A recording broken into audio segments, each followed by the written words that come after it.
उन्होंने कहा हमने रियायत दी, इंडस्ट्री को 33%, घरेलू को 16%, प्रोटेक्टेड को 31%, सबसे आखिर में ज़राअत है।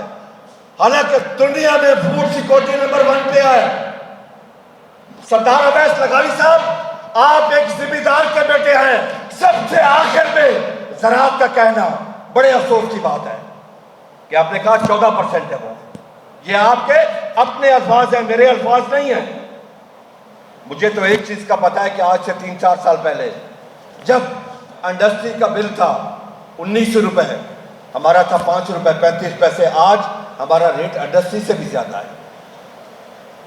इस पूरी दुनिया में एग्रीकल्चर सब्सिडाइज है, पूरी दुनिया में सिवाय पाकिस्तान के। पूरी दुनिया में नंबर 1 पे फूड सिक्योरिटी है सिवाय पाकिस्तान के। और परसों की खबर मैं आपको दूं कि ये ज़राअत की तरजीहात है।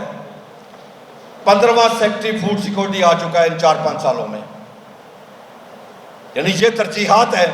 एक इंडियन आर्टिस्ट से बीता पाटिल की खबर मुझे याद आ रही है, उसको कैंसर हो गया तो पाकिस्तानी किसी अखबार में एक खबर छपी, वो कहती है कि जब मुझे मालूम हुआ जीवन क्या तो जीवन नहीं रहा। जब हमारे किसी सेक्रेटरी को पता चलता है ज़राअत क्या है तो वो ज़राअत नहीं होता है। और फिर एक चीज़ और है, एक होता है कि सेक्रेटरी लगाना, उसे कंफर्म सेक्रेटरी लगाया जाए, करंट चार्ज, एडिशनल चार्ज, ये काम चल रहा है। ये है ज़राअत पाकिस्तान की।